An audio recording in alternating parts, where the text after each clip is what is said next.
प्रिय बंधुओं, मैं जोगेंद्र प्रसाद सिंह, प्राचार्य सह आशुलिपि अनुदेशक, आदर्श कमर्शियल इंस्टीट्यूट सिवान। मैं अपने डिक्टेशन एक्सरसाइज का हिंदी आशुलिपि का दूसरा वीडियो आपके सम्मुख प्रस्तुत कर रहा हूं, जो 60 वर्ड पर मिनट की गति से है। इसको लिखने से पूर्व आप स्ववृत्ति चैप्टर, जो मैंने अपने पूर्व वीडियो में एक्सरसाइज में आपको बताया है, स्ववृत्ति चैप्टर तक का जो भी एक्सरसाइज है आप उसका प्रैक्टिस कर लेंगे, और गति अभ्यास जो भी चैप्टर मिलेगा उसका प्रैक्टिस करते हुए लोगोग्राम्स, ग्रामोलॉग्स यानी शब्द चिन्ह और शब्दाक्षर का प्रयोग जो भी है उसको आप प्रैक्टिस कर लेंगे, ताकि इस वीडियो को आप आसानी से 60 वर्ड पर मिनट की गति से लिख सकें। तो आप इसको लिखने के लिए तैयार हो जाएं, बी रेडी। इस देश में कई भाषाएं बोली जाती हैं। इनमें से कुछ तो सदियों पुरानी हैं। संसार की कई भाषाएं उनकी ऋणी रही हैं और आगे भी रहेंगी।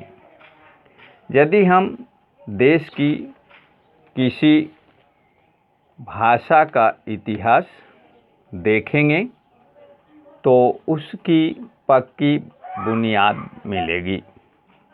सदियों पुराना उसका साहित्य मिलेगा, उसकी अनेक खूबियाँ मिलेंगी। अतः किसी एक भाषा को या उसके साहित्य को दृष्टि में रखते हुए कोई यह न समझे कि यह भाषा किसी छोटे से समाज की भाषा रही है।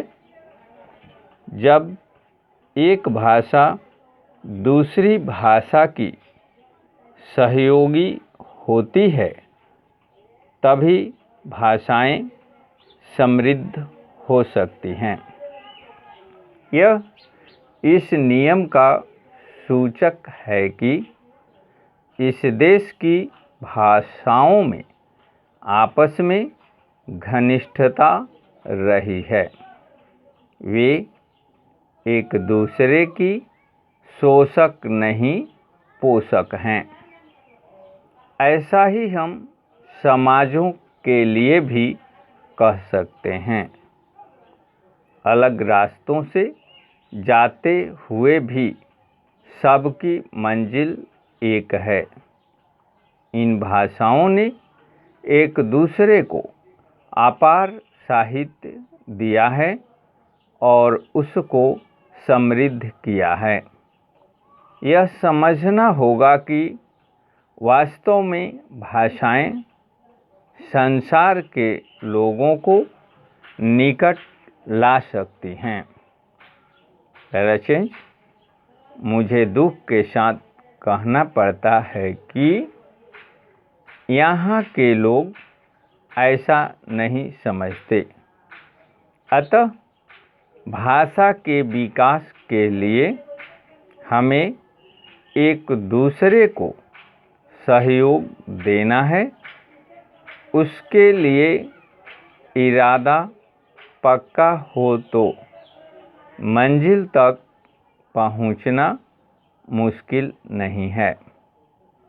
चाहे रास्ते में अनेक रोड़े आएं, मगर यह उस समय तक नहीं हो सकता है जब तक कि आप सबका सहयोग इस काम में न मिले।